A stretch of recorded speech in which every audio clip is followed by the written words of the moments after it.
The vampire, tightly gripped by King Devadatta at his grave, tried to divert his fearless captor with a tale.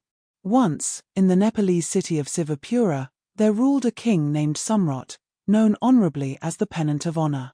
This king left the duties of ruling to his advisor Satyavrat while he and his queen lived in luxury. Eventually, the king and queen had a daughter, Yamini, meaning Moon-Lustre, named for her pale, moon-like beauty. As time passed, she blossomed into a young woman. One day, the princess stepped into the palace garden to join the spring festival celebrations with her friends. While gathering flowers, she bent in a way that revealed a glimpse of one graceful chest. Vasudev, the son of a wealthy Brahmin who had also come for the festival, saw her.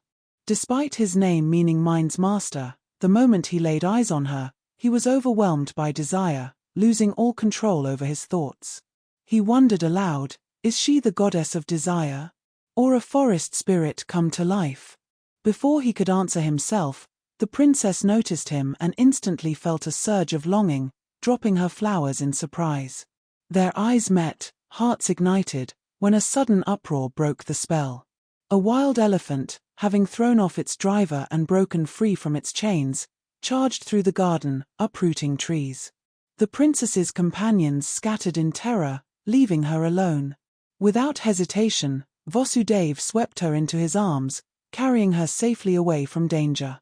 Her attendants soon gathered around, praising his bravery as they escorted her back, though the princess kept stealing glances at her bold savior. At home, her thoughts burned constantly with the memory of her first love. Vasudev followed as far as he dared, watching her disappear into her chambers. He thought, I cannot live without her. My only hope lies with Master Vatsala, the skilled sorcerer. After a restless night, Vasudev sought out Master Vatsala. Bowing respectfully, he shared his longing. Vatsala smiled and promised to help. He took a magical bead, swallowed it, transforming into an elderly, dignified Brahmin. Then he placed another bead into Vasudev's mouth, instantly turning him into a beautiful young woman. What have you done? Vasudev exclaimed. Be patient, the sorcerer said calmly, then explained his plan. Convinced, Vasudev agreed. Vatsala, now acting as the old Brahmin, accompanied the transformed Vasudev to the marketplace to buy clothes, then to the king's palace. There, Vatsala requested an audience with King Sumrat. Your Majesty, he said, I have a son who wished to marry this girl, whom I have brought from afar. But my son has gone on an adventure, and I must find him. Until I return, please protect this girl. The king, cautious not to offend such a powerful Brahmin, agreed and summoned his daughter. Daughter, he instructed, keep this girl in your chambers and treat her like a sister. The princess promised and led Vasudev, still in the girl's form, into her rooms. The false-old Brahmin left, while Vasudev stayed near his beloved. Days passed, and the princess grew to trust her companion. One night, Vasudev whispered from the next bed, gently asking why the princess was so restless and pale. Why are you so sad, my dear? Each day you look thinner and more colorless, as if separated from a lover. Can you not trust your loyal friend? If you don't tell me, I won't eat either. The princess sighed and confided, why wouldn't I trust you? I'll tell you everything, my friend. One day, I went to watch the spring flower festival and saw a young Brahmin as handsome as snow, pearls, or moonlight, almost godlike. As I admired him, a terrible thunder crashed, and a raging elephant charged toward us. My attendants fled, but that young Brahmin caught me in his arms and carried me away from danger. When I touched him, I felt something I can't explain. Before we could speak, my companions returned and pulled me away. I was devastated, as if I had been thrown from paradise back to a grim reality. Since then, even awake, I imagine him beside me, as if he sneaked into my chamber through some trick. At night, I dream of him urging me to love him, stealing my modesty with his kisses and embraces. But I know nothing, no name, no family, no way to reach him. This painful separation scorches my soul. His words, sweet as nectar, filled the youth in maiden's heart with bliss. Sensing the moment was right, he removed the bead from his mouth, revealing his true self. "My dazzling-eyed love," he said, "I am the one you captured with your glance in the garden. After we were separated, I mourned so deeply the gods turned me into a girl. Only your true love has broken the spell." The princess was overwhelmed by awe, surprise, and love as her unknown beloved appeared. They married in the informal way of the Gandharvas in heaven, their passion momentarily satisfied. From then on, Vasudev lived contentedly in two forms: by day, a girl with the bead; by night, a youth without it. Several days later, King Sumrat's brother-in-law, Mrigankadatta, gave his daughter Sumati with a generous dowry in marriage to Councillor Satyavrat's son. Moon-Lustre was invited to the wedding and went with Vasudev, who accompanied her in the company of her ladies-in-waiting. But fate can be cruel. The bridegroom, upon seeing the girl, was immediately seized by intense love. Overwhelmed by desire, he brought his new bride home, but without the joy a husband should know. Consumed by longing for her beauty, he fainted, struck by an uncontrollable passion. His father, Satyavrat, rushed to his side when he heard of his condition. The young man raved deliriously about his yearning, alarming his father, who feared his son had lost his mind. The king was informed and soon arrived at the councillor's home. "The girl was entrusted to me by a Brahmin," the king said. "Her hand is promised. How can I give her to another? Yet if I refuse, this boy will die of love's torment. His death would break his father's heart, and without the councillor, the kingdom will fall. Wise ministers, what should we do?" After debate, they resolved that the girl must marry the councillor's son to prevent disaster. Though the Brahmin would be angry, they could appease him with gifts upon his return. Despite his doubts, the king agreed and prepared for the wedding. When the auspicious moment arrived, Vasudev was brought from the princess's chambers to the king. Accepting his fate, he spoke boldly.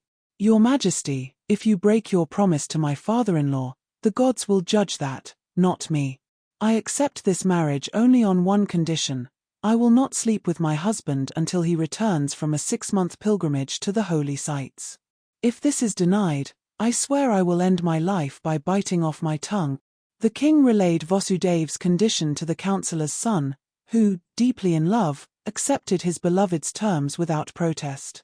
The false bride and the young man were married. After the wedding, he placed his first wife, Sumati, and Vasudev in a secure part of his home, then set off on the agreed pilgrimage. Meanwhile, Vasudev lived with Sumati, sharing her chambers and bed. Time passed until one night, when their servants had fallen asleep outside, Sumati whispered in their shared room, "Tell me a story, dear, I cannot sleep." Still in the form of a maiden, Vasudev recounted the legend of King Ila, descendant of the Solar dynasty, cursed by the white goddess to become a woman who enchanted the world. He told how Ila met and married King Buddha, and how their love produced the hero Pururavas. Finishing with a sly smile, he added, "Sometimes, by divine will or magical means, men become women and women become men. Even the great ones experience passion in these changed forms." Hearing this, the innocent Sumati admitted, "As you spoke, my body tingled and my heart skipped. Why is that? Please tell me, friend." "These are signs of love," the Brahmin explained. "Is this the first time you feel them?" Softly, Sumati whispered, "I love and trust you. What I'm about to ask may be forbidden, but could a man somehow be brought secretly into our rooms?" Seizing the chance and betraying Moon-Lustre, Vasudev replied, "If that is your wish, I must confess, Vishnu has granted me the power to become a man by night. For you, I will change now." Removing the bead from his mouth, he revealed his true form, a striking and virile young man. Freed from restraint and with their bond already formed, they embraced passionately under the cover of midnight. From then on, the young Brahmin lived with Sumati, by day a woman, by night a man.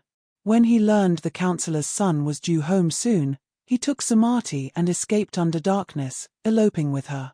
Meanwhile, Vatsala, Vasudev's teacher, aware of these events, decided to stir the pot further. Disguised again as an elderly Brahmin and accompanied by another pupil, Orin, transformed to look like a young Brahmin, he went to King Sumrat. "Your Majesty," he declared, "I have found my son. Please return my daughter-in-law." Fearing the Brahmin's wrath, the king consulted his advisors and replied, "Venerable one, your daughter-in-law has fled. Forgive my failure. To make amends, I offer you my own daughter to wed your son." Feigning outrage, Vatsala protested but finally relented. The king then gave his daughter Moon-Lustre in marriage to Orin, who posed as the son. Vatsala took the new couple home, where they encountered an angry Vasudev, who had heard the news. A fierce argument broke out between Vasudev and Orin, with Vatsala watching. Vasudev insisted, "Moon-Lustre belongs to me, I married her as a virgin, just as Vatsala and I intended." Orin retorted, "She no longer belongs to you, fool. Her own father has legally married her to me in sacred rites. But your marriage is based on deceit." Vasudev argued, "Your deceit was worse, and you are greedy, wanting 2 wives while I have none." They continued to argue endlessly, reaching no resolution. The vampire looked up at his captor and said, "The tale is nearly finished. Tell me, Your Majesty, when the clan elders convened, who did they declare Moon-Lustre truly belonged to? The one she loved and chose, or the one she was married to by her father's consent? Who holds the authority to decide?" The king replied, "In my view, she belongs to Orin. The king married his daughter to him lawfully and publicly. Vasudev took her secretly and married without ceremony. It has never been the law that a thief owns what he steals." After hearing the king's answer and noticing that his grip had loosened in distraction, the vampire slipped away like a wisp of smoke, swiftly returning to his grave. Unfazed, King Devadatta gave chase. Once more, the fearless king caught him, and the cunning vampire spoke again. "Your Majesty, hear me out, I have another tale that will ease your burdens." And so, throughout the long night, the vampire wove story after story. If you appreciated this story and wish to show your support, don't forget to join me on Patreon for exclusive content.